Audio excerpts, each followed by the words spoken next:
လွမ်းစရာအကောင်းဆုံးຫນွေဦးချိန်တောင်ရောက်လာပါပေါ်လာຫນွေကန်းကော်လေးလေးပွင့်နေပြီမင်းဘယ်များရောက်နေလဲຫນွေ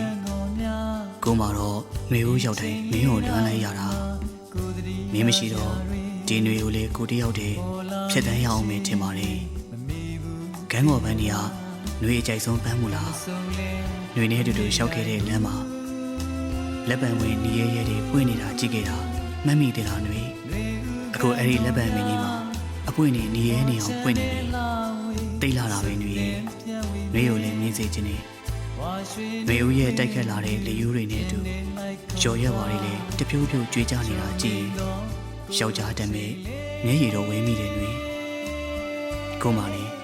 အလွမ်းနေတည်ရင်နဲ့ຫນွေရောက်မှမပြောပြီးမိကန်းကော်ပန်းကြီးပွင့်မဲ့ရက်ကိုတော့မျောနေမိတယ်